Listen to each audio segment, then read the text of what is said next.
우리 교회는 말씀 묵상을 이미 많은 분들이 하고 계시죠. 그래서 말씀 묵상이 상당히 익숙합니다. 그럼에도 저희가 이렇게 말씀 묵상 시간을 이렇게 여는 것은 우리가 하고 있는 말씀 묵상이 정말 성경에서 말하는 말씀 묵상이 맞는지에 대해서 한 번 더 생각해 보는 시간을 갖고, 또 우리의 말씀 묵상이 삶과 잘 연결되고 있는지를 점검해 보기 위해서 이 시간을 가졌습니다. 그래서 특별히 오늘은 처음으로 하는 시간이라서 처음 도전하시는 분들도 계실 것 같아서 묵상하는 방법, 이런 것들에 대해서 좀 살펴보려고 합니다. 목사님은 이제 녹음만 들어도 말씀 묵상이고 본문 제목만 읽어도 말씀 묵상이라고 하는데, 저는 이제 말씀 묵상에 대해서 전체적인 이야기를 할 거라서 조금 더 말씀 묵상을 어떻게 하는지에 대해서를 집중적으로 이야기를 하려고 합니다. 먼저 우리가 말씀 묵상을 해야 하는 이유는 우리가 너무 잘 알죠. 그래서 예수님을 구원자로 믿어서 우리가 태어난 사람들, 새로 태어난 사람들인데, 그리스도인들이 먹어야 될 밥이 바로 이 말씀이기 때문입니다. 그래서 말씀을 먹어야만 우리가 생명이 유지되고 자라난다, 이렇게 성경은 이야기를 하죠. 말씀의 밥을 먹어야만이 또 우리가 말씀이 우리의 옷이 되어주고 우리의 집이 되어주고 우리의 검이 되어줘서 우리를 승리하는 삶을 살게 한다, 이렇게 말을 하고 있습니다. 그리고 말씀 묵상을 해서 하나님의 통치를 받을 때 우리가 하나님의 은혜를 더 누리는 삶을 살 수 있다, 이렇게 이야기를 하고 있기 때문에 우리는 말씀을 묵상해야 되죠. 그럼에도 우리가 말씀 묵상이 어려운 이유들이 이제 상당히 많은데요. 그 중에 가장 큰 이유를 저는 이렇게 이번에는 잡아봤습니다. 우리가 주입식 교육에 너무 익숙하기 때문이 아닐까. 그러니까 우리 한국 교회는 일방적인 이런 그 목사님의 설교, 일방적이라고 하면 죄송한데 일방적인 어떤 지식을 전달하는 가르침이라든가 목사님의 이런 설교를 듣는 것들에 대해서는 굉장히 익숙한 풍토입니다. 우리나라 문화가 그렇죠. 사실은 뭐 질문하는 것들, 이런 것들을 그렇게 뭐 좋게 보지 않는 오래된 문화를 가지고 있기 때문인 것 같기도 합니다. 그래서 토론식 성경 공부라든가 질문하는 거, 이런 것들을 어려워하기 때문에 말씀 앞에서 스스로가 말씀에 질문하고 생각하는 이런 것들을 어려워합니다. 그러나 우리가 기억해야 할 것은 이것이 종교개혁의 정신이라는 것입니다.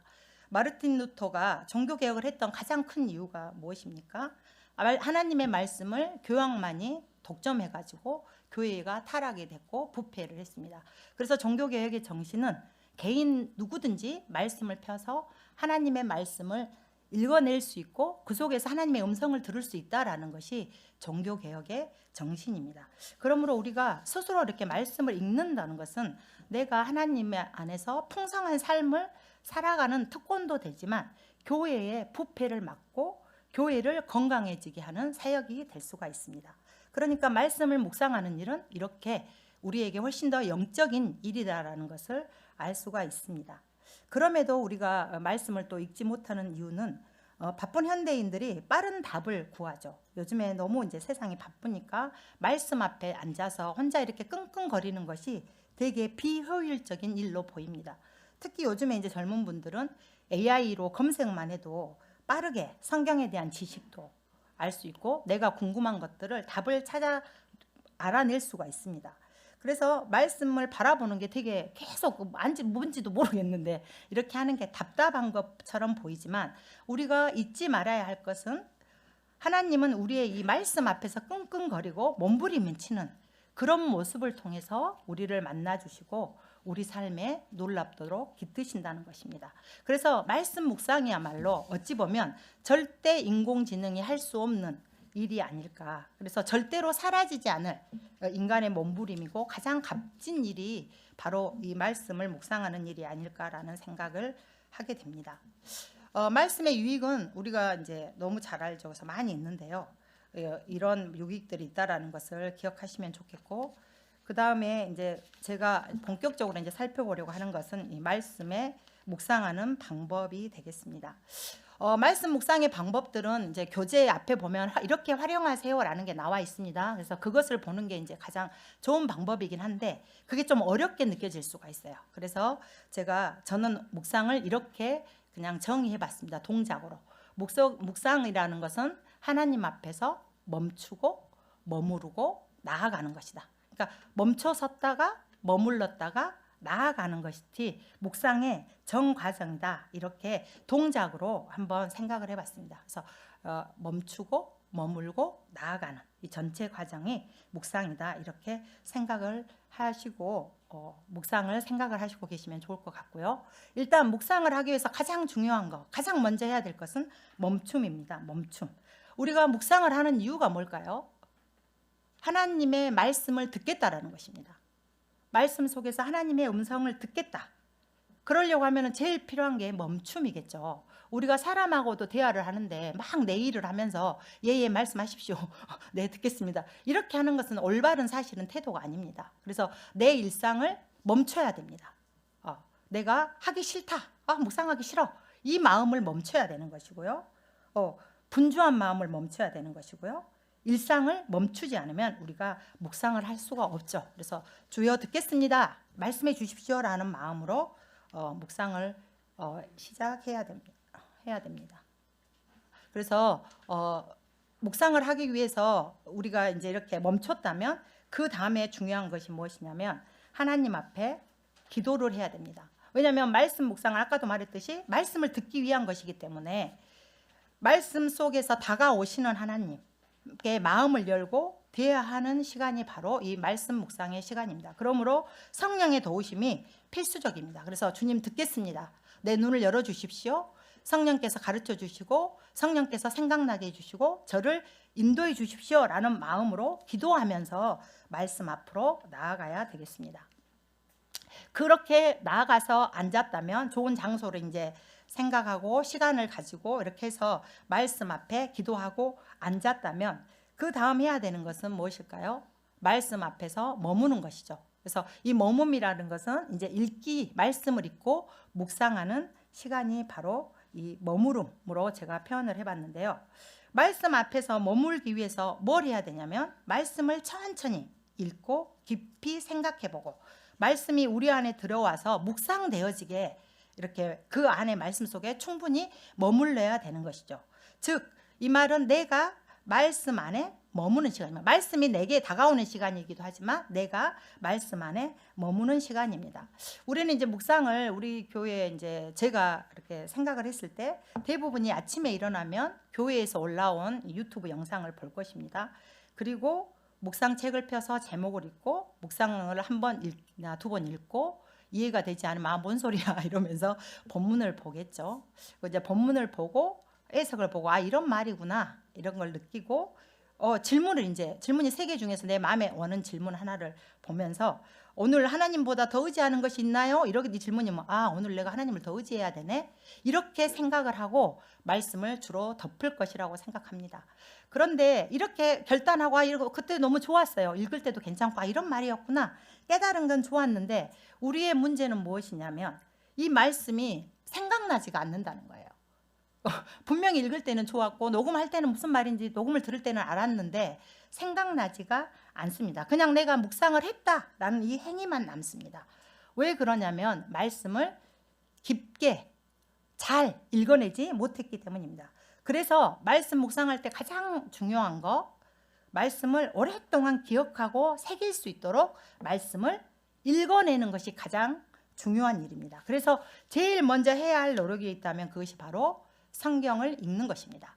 아까도 말했지만 성경을 읽는 목적이 말씀을 통해서 하나님의 음성을 듣는 거기 때문에 성경 읽기가 말씀 이 묵상 중에서 가장 핵심이죠. 이렇게 읽어내기 위해서 우리에게 가장 필요한 것이 잘 읽어내기 위해서 저는 이것을 이제 많이 아시겠지만 이렇게 말씀을 드리고 싶습니다. 최대한 감각을 사용해서 읽어야 하고 문맥을 파악하면서 읽어야 하고 성령의 임재를 구하면서 읽어야 합니다. 더 많은 감각을 사용해서 읽어라. 이 말이 무슨 말이냐면요. 기독교 전통은 오랫동안 말씀을 읽을 때 감각을 사용할 것을 권하고 있습니다. 우리 이제 좀 어려운 영어로 렉시오 디비나라 하나요? 그런 것들 보면 성경 읽을 때 어떻게 읽으라고 합니까? 입으로 중얼중얼 해서 이렇게 읽으라고 하는 이유가 바로 뭐냐면은 나의 감각을 깨우라는 것입니다. 입으로 이렇게 읽을 때 눈과 귀와 입이 동시에 사용되면서 이 말씀이 조금 더 생각나기 때문에 그렇게 읽으라라고 권면을 하고 있죠. 그래서 묵상이라는 단어 자체도 그렇게 읊조려서 읽으라라는 것을 표현하고 있습니다. 이렇게 여러 감각을 사용할수록 말씀이 더 이제 생동감이 있게 오래 기억이 된다라는 게 이제 뇌과학자들이 증명하는 이야기이기도 합니다. 그래서 장미꽃을 사진으로 본 사람하고 장미꽃을 직접 만져보고 향기를 맡고 더구나 찔려본 사람, 이 사람이 느끼는 장미꽃은 완전히 다릅니다. 왜냐하면 나의 오감이 사용됐기 때문에 그렇습니다. 그래서 본문을 아까 기독교 전통에서 말하는 대로 소리내어서 최소 제가 말씀드리는 것은 2번 정도 본문을 읽으면 좋겠습니다. 그리고 거기 그 다음에는 이제 우리가 말로 읽을 때는 오감은 깨지만 사실 무슨 말인지를 이렇게 소리내서 읽다 보니까 더 모르겠는 경우들이 있더라고요. 우리는 묵독에 익숙해져 있기 때문에 그렇습니다. 그래서 눈으로 또 본문을 내용이 무슨 말인지를 파악하면서 천천히 다시 읽을 것을 권합니다. 그리고 한 번 더 읽기를 제가 또 추천하는데요. 여러분 이제 실천하지 않아도 되지만 이렇게 읽는 게 좋다라는 것을 제가 말씀을 드립니다. 그래서 한 번 더 읽을 때는 다른 감각을 한번 사용해 보시기를 권합니다. 왜냐하면 마지막 읽을 때는 이제 볼펜을 사용해서 4번째, 5번째 이렇게 읽을 때는 여러 번 읽으면서 읽을 때는 나에게 다가오는 단어가 있는지, 나에게 눈에 들어오는 문장이 있는지, 떠오르는 생각이 있는지를 줄을 치거나 체크하면서 읽어보기를 권합니다. 왜냐하면 이것들이 바로 좀 이따 이제 우리 묵상과 연결되는 내용들이기 때문입니다. 이때 이제 성경 내용이 너무 빤해서 너무 재미가 없다. 그러면 다른 번역본의 성경으로 읽으셔도 되고요. 이렇게 손으로 이렇게 체크를 할 때 나의 오감이 이제 손까지 들어가기 때문에 말씀이 조금 더 입체적이고 살아있게 이렇게 들립니다. 그림을 잘 그리시는 분들이 있다면 말씀의 내용 중에서 나에게 다가오는 그 본문의 이 이야기 중에서 이거 재밌네 하면 그걸 한번 그려봐도 너무 좋겠죠. 이런 식으로 해서 여러 감각을 사용해서 본문이 머릿속에 일단 무슨 말을 하는지가 이렇게 알아질 수 있도록 본문을 읽으면 좋습니다. 그래서 이렇게 여러 번 문장을 읽고 소리내서 읽고 입체적으로 읽었다면 그 다음에 해야 될 것이 뭐냐면은 본문에 읽은 것을 3줄에서 4줄로 요약하는 것입니다. 읽은 것 중에서 가장 이제 중요한 것이 우리가 문맥이잖아요. 문맥. 그러니까 본문을 요약했다는 것은 본문이 무슨 말을 하고 있다라는 것을 파악했다는 뜻입니다. 그래서 서툴러도 우리가 국어에서도 제일 중요한 게 뭡니까? 요점 정리 잘하는 사람 제일 중요하잖아요. 그러니까 성경도 이 책으로 된 텍스트이기 때문에 이 말이 말하는 것이 무엇인지 요점을 아는 것이 굉장히 중요하죠. 우리 성경에 우리 큐티에는 보면 오른쪽에 이제 그 요약이 돼 있는데요. 이걸 그냥 한 번 읽고 바로 하지 마시고 힘들어도 자기가 그걸 읽고 본문을 요약을 해 보시되 우리 본문은 이렇게 3단락으로 나눠져 있습니다. 그래서 이 3단락의 앞에 소 제목들만 연결을 해도 이 요점 정리가 되게 쉽게 돼 있다라는 것을 알 수가 있습니다. 이렇게 한 다음에 이제 본문을 요약까지 했어요. 말씀을 잘 읽고 본문을 요약할 정도로 자기가 그 말씀에 이게 이런 말이구나 라는 걸 잡았다면 이때는 이제 무엇을 생각해 봐야 되냐면요. 아까 읽을 때 나에게 다가왔던 것들, 체크했던 것들이 무엇인지를 한 번 더 다시 보는 것입니다.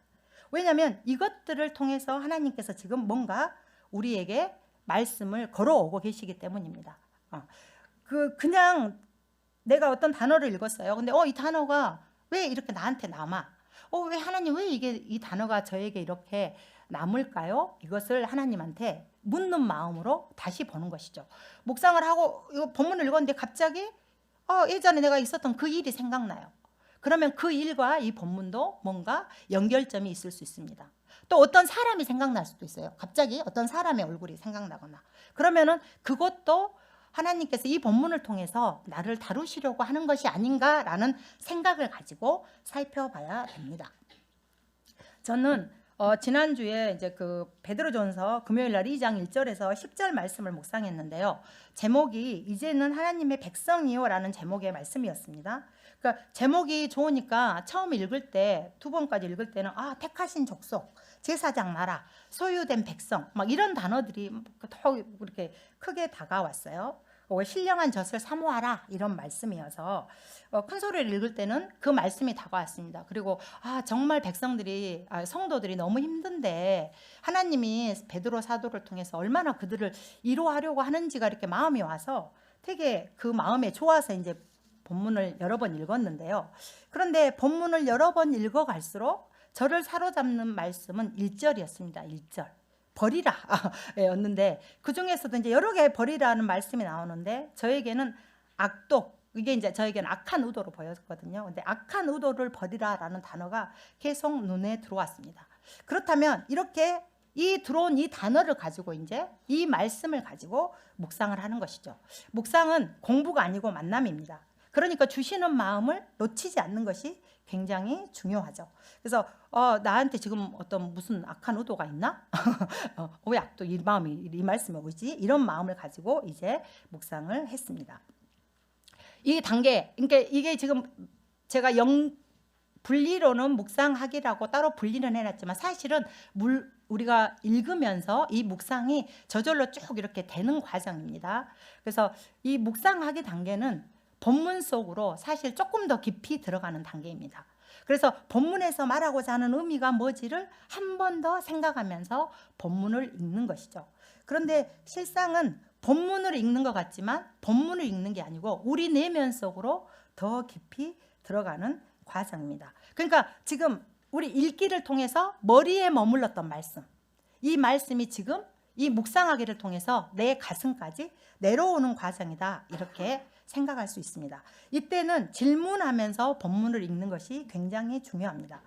우리가 본문에서 가장 먼저 해야 될 질문은 하나님이 어떤 분이실까입니다. 하나님이 어떤 분이실까? 특히 하나님의 마음을 느끼려고 하면서 그 본문 한 절 한 절을 읽어야 합니다. 이를테면 그 본문을 읽었는데 본문에서 하나님이 막 화를 내셔요. 왜 화를 내시는가? 뭘 하려고 하는데 못하게 해요. 왜 못하게 하시지? 또 무슨 말씀을 하셔요? 왜 그런 말씀을 하시지를 질문하면서 내게 주어진 그 본문을 왜 하나님께서 이렇게 못하게 하실까? 하나님에게 집중하면서 하나님의 그 마음을 먼저 알려고 해야 됩니다. 사람도 말을 할 때는 의도가 있잖아요. 엄마가 나한테 너 밖에 나가지 마 뭐 이를테면 이러면 그게 밖에 나가지 말라는 말이기도 하지만 공부하라는 의미이기도 하잖아요. 그렇듯이 어떤 말의 의미가 있듯이 하나님의 그 말 속에는 반드시 하나님이 의도가 있습니다. 우리가 성경은 하나님이 자기 자신을 계시하시는 책이죠. 그리고 하나님이 어떤 분인지를 우리가 알아야만이 그 하나님이 원하시는 뜻대로 우리 삶을 조율해 갈 수가 있기 때문에 가장 중요한 것은 그 본문에서 말하고자 하는 하나님의 말씀의 의미를 찾는 것입니다.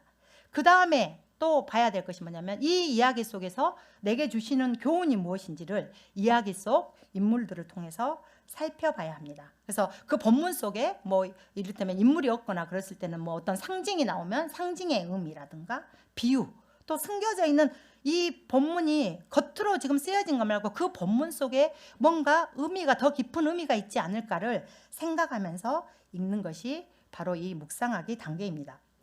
성경이 정말 좋은 책이다라고 제가 생각하는 이유는 하나님에 대해서 하나님께서 물론 자기 자신을 잘 보여주시는 책이기도 하지만 사람에 대해서도 정말 잘 보여주고 있는 책이 성경입니다. 성경은 어떤 인물도 진짜 좋은 사람이다, 저 사람이 정말 좋은 사람이고 이 사람은 정말 나쁜 사람이다라고 말하지 않습니다. 인간이 얼마나 다층적이고 복잡한 존재인지를 잘 보여주고 있어요. 그래서 인간이 무엇인지를 알 수 있는 텍스트로도 아주 훌륭한 책입니다. 또 가정도 그렇죠. 성경 속 가정을 보면 하나도 온전한 가정이 없잖아요. 뭐 믿음의 가정뿐만 아니고 왕의 가정, 제사장의 가정, 선지자의 가정, 성도들의 가정, 그런 가정들을 보면 차라리 우리 가정이 더 낫네 뭐 이런 생각이 들 만큼 심각한 가정의 이야기들이 그 안에 들어 있습니다. 근데 그 속에서 하나님께서 그들에게 어떤 명령을 하시고 그것에 대해서 또 약속을 주시고 그들이 어떻게 반응하는지, 하나님이 왜 그런 명령을 주시는지, 이런 것들을 하나하나 그 본문 속에서 성찰하면서 그걸 통해서 나를 알아가는 것이고 내 질문을 생각해 보는 것입니다. 근데 이제 우리가 본문을 읽어도 이렇게 하나님이 왜 그러시지? 이게 이야기가 이 주인공이 왜 이렇지라고 왜는 질문하지만 그 의미를 우리가 깊게 알기가 좀 어렵다고 한다면 본문 뒤에 보면 해설이 잘 나와 있습니다. 그래서 그 해설을 참고하시면 되고요. 또 하실 수 있으면 뭐 그거에 관련된 책을 더 보면 좋고, 그렇지 않더라도 해설만 보고도 그날 내가 묵상할 수는 있도록 이렇게 우리 책이 큐티책이 되어 있습니다. 특히 질문을 만드신 게 어려우신 분들은 그 3개의 질문이 그 안에 들어 있습니다. 그래서 그 질문을 가지고 나와 이 본문을 연결하시면서 보면 좋겠습니다. 다시 저의 예를 들자면, 그렇게 아까 읽기 과정대에서 이렇게 체크되었던 그 악한 의도를 버리라, 그 말씀, 이게 이제 그냥 읽고 우리가 평소에 같으면 그래, 악한 의도를 버리라 하시는구나, 오늘 내가 착하게 살아야 되겠네, 악한 생각을 안 해야 되겠네, 이렇게 하고 덮으면 이제 읽기까지의 그냥 짧은 성찰인데, 이걸 가지고 하나님이 지금 나에게 오늘 뭔가 버리는 걸 요구하시는구나 라는 생각이 제가 들어서 그걸 가지고 조금 더 이제 묵상할 수가 있었습니다. 그래서 이 본문을 묵상하면서 제게 발견된 하나님은 성도들이 자기 자신을 정말 하나님의 존귀한 자녀라는 것을 깨닫고 그 정체성으로 자기 삶의 고난을 잘 이겨나기를 원하시는 하나님이시구나, 이것을 이제 알 수 있었고요.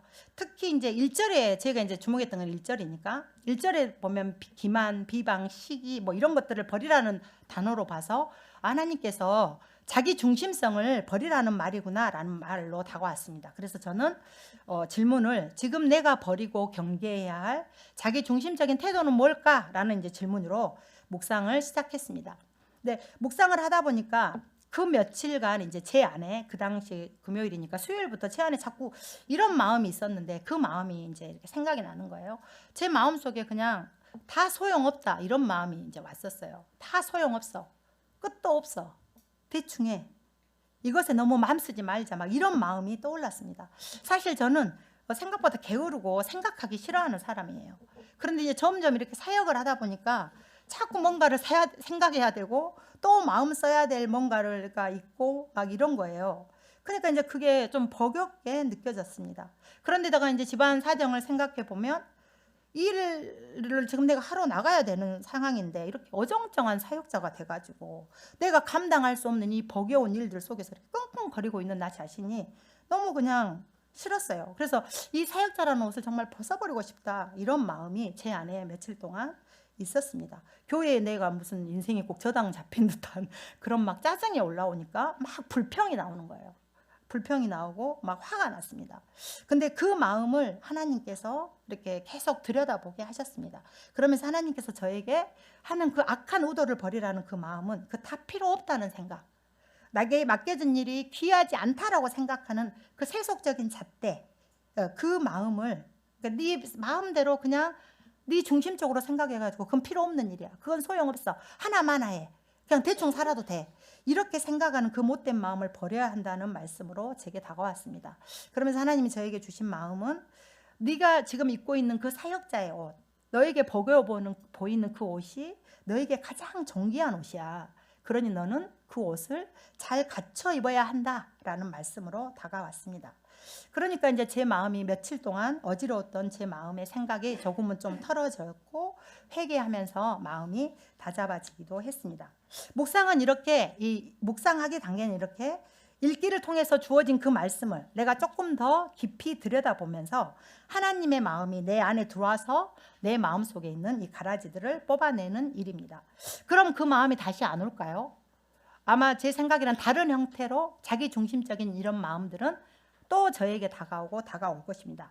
그때마다 말씀을 통해서 이 성령의 조명 가운데 그런 마음들을 뽑아내면서 하나님의 마음을 받는 것, 그것이 바로 묵상입니다. 그래서 묵상의 영어 단어 메디테이션은 약이라는 단어 메디신과 어원이 같습니다. 그래서 말씀 묵상은 우리를 치료하는 치료제이자 약이 된다라는 의미입니다. 이렇게 말씀을 가지고 자기 삶을 성경으로 가져가서 말씀으로 자기 삶을 이해하고 말씀으로 자기 내면을 해석하는 일은 매우 중요합니다. 왜냐하면 그래야만이 우리가 하나님이 원하시는 모습으로 빚어질 수 있고 하나님이 주시는 풍성한 것들을 누릴 수 있기 때문입니다. 이때 우리가 이제 말씀을 해석하는 관점은 반드시 구속사의 관점이어야 합니다. 성경의 전체 이야기가 목사님 많이 강조하시듯이 성경의 전체 이야기가 그렇습니다. 하나님이 죄로 죽을 수밖에 없는 인간에게 찾아오셔서 인간을 구원하신 이야기고 그 구원의 역사를 지금도 우리 믿는 자들을 통해서 써가는 이야기가 성경의 이야기입니다. 그러니 우리가 말씀 묵상을 통해서 하나님이 나에게 주신 그 말씀도 어떻게 우리가 해석해야 되겠습니까? 하나님이 나를 구원하시고 나를 회복하시기 위해서 그리고 풍성한 삶을 주시기 위해서 나에게 하시는 말씀이라는 이 관점으로 말씀을 읽어내고 내 삶의 고난들을 읽어내야 됩니다. 그렇게 읽어낼 때 하나님이 우리를 찾아오시는 통로가 바로 이 고난이기 때문에 고난은 축복이 되고요. 또 고난이 없는 인생이 잘된 인생이라 생각하는 이 기복신앙을 우리가 고칠 수 있습니다. 이 묵상 과정에서 중요한 것 중에 하나가 있다면 말씀을 기록하는 것입니다.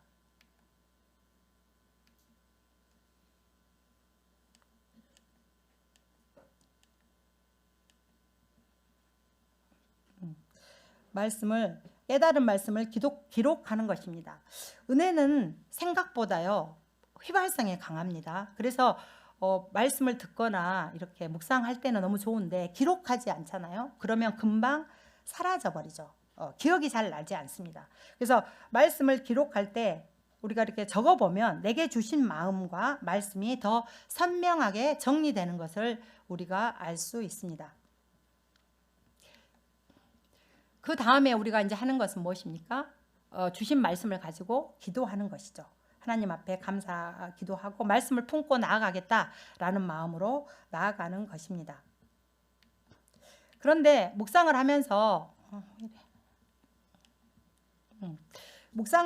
우리가 생각해야 되는 거 하나가 있습니다. 묵상을 날마다 열심히 하는데도요 아무것도 깨달아지지 않을 때가 있습니다. 아무것도 와닿지 않을 때, 그럴 때가 생각보다 많죠. 그런데 우리가 이때 기억해야 될 것은 오늘 묵상을 내가 했다는 것 자체가 하나님과 사귐을 가졌다는 의미입니다. 그 자체가 이미 우리에게 뭔가 궁극적인 것을 얻게 한 것이죠. 우리의 목표는 무엇입니까? 하나님과 함께 사는 것입니다. 그분 안에서 잠시 오늘도 내가 머물렀다는 것, 그분의 말씀 속에서 나를 보고 내 삶을 보려 했다는 것 자체가 이미 우리는 하나님과 깊은 교제를 가졌다는 것입니다. 그렇기 때문에 오늘 내가 뭐 아무리 읽어도 나에게 다가오는 게 없고 깨달아지는 게 없어. 이것에 너무 집중하지 말고 계속 이렇게 나는 오늘 또 하나님과 교제를 가졌어 라는 것에 의미를 두면서 묵상을 하다 보면 하나님께서 주시는 마음들이 강하게 올 때가 있습니다.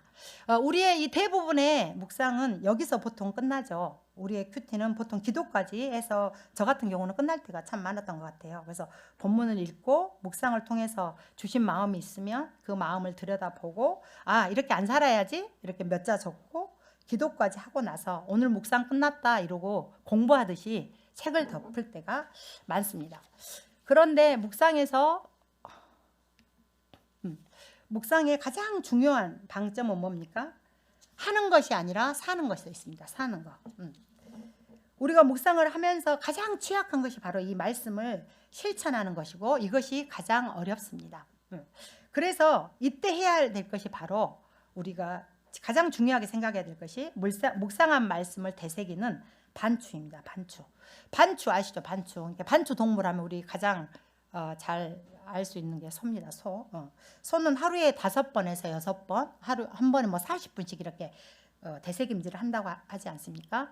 이 원리를 가져온 것이 바로 묵상입니다. 그렇게 오늘 내가 묵상을 해가지고 뭔가 하나 깨달아졌다면 그 말씀을 가지고 우리는 하루 동안 계속 그 말씀을 떠올리고 그 말씀을 곱씹어야 합니다.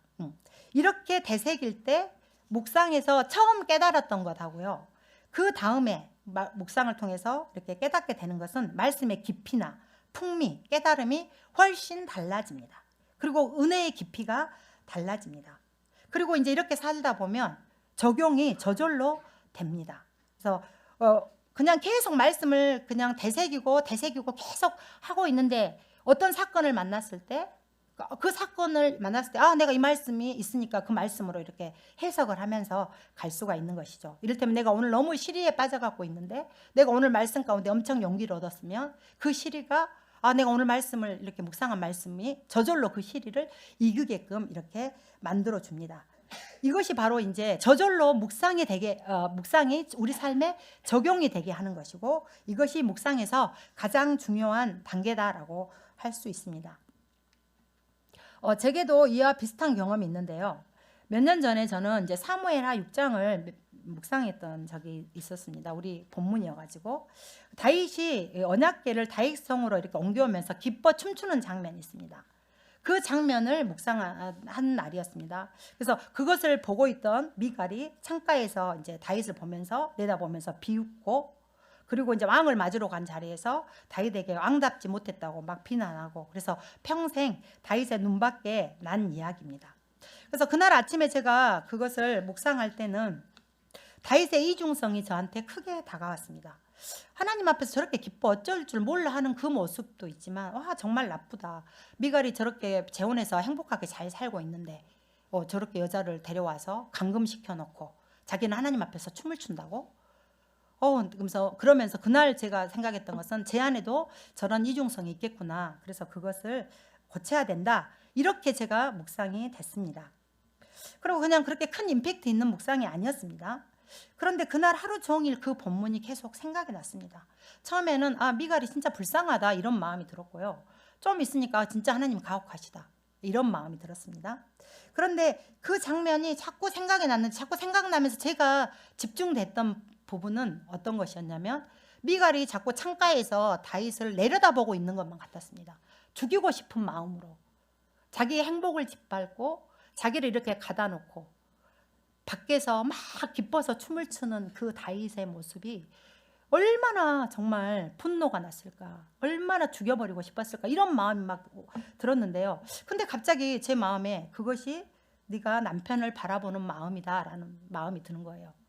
그러니까 그 순간에 이제 더 이상 생각하고 싶지 않더라고요. 왜냐하면 그때 저는 남편과 냉전 중에 있었습니다.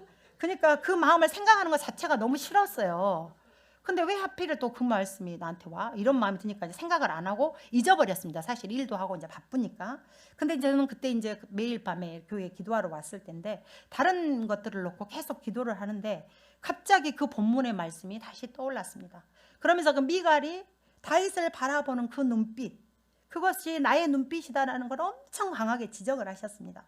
그러면서 하나님이 주신 마음은, 남편도 물론 잘못했어. 그렇다고 네가 그렇게 남편을 향해 지독하게 분노하고 무시하고 업신여기고 그림자 취급하고 사람 취급하지 않으면서 그렇게 남편을 보는 너의 그 모습이 복이 되겠느냐, 이 마음이 오는 겁니다. 그러니까 왜냐하면 미갈이 평생 그것 때문에 갇혀 살았잖아요. 방에서 나오지 못하고 궁에서 나오지 못하고 아이도 없이. 근데 그 마음이 저에게 오면서 그게 너에게 복이 되겠느냐, 이런 마음이 왔습니다. 그런데 그래서 제가 하나님이 남편하고 냉전을 풀라고 하는구나 라고 생각하고, 어쩔 수 없이 이제 며칠 사이에 냉전은 풀었지만 그 마음은 여전히 제 안에서 해소가 되지 않았습니다. 그리고 지금까지 제가 사실은 왔습니다. 그 마음을 가지고 지금까지 왔는데요. 사실 이제 이 양육을 하면서 제가 두 가지가 좀 크게 왔는데, 그 중에 하나가 사실은 이 일이었습니다. 이제 양육, 이제 여러분 받아보면 아시겠지만 과제 자체가 자꾸 하나님이 주셨던 은혜를 기억해야 되는 것들이 많습니다. 그래서 하나님이 내게 주신 은혜가 뭔지를 이제 떠올려야 되니까 이렇게 떠올리고 있는데, 이런저런 일들을 막 생각하는데 갑자기 이 본문이 생각이 나는 거예요. 그때 하나님이 주셨던 그 말씀이 저에게 다시 이렇게 생각이 났습니다. 그러면서 제가 드는 생각이, 나는 아직도 이것을 해결하고 있지 못하고 있구나.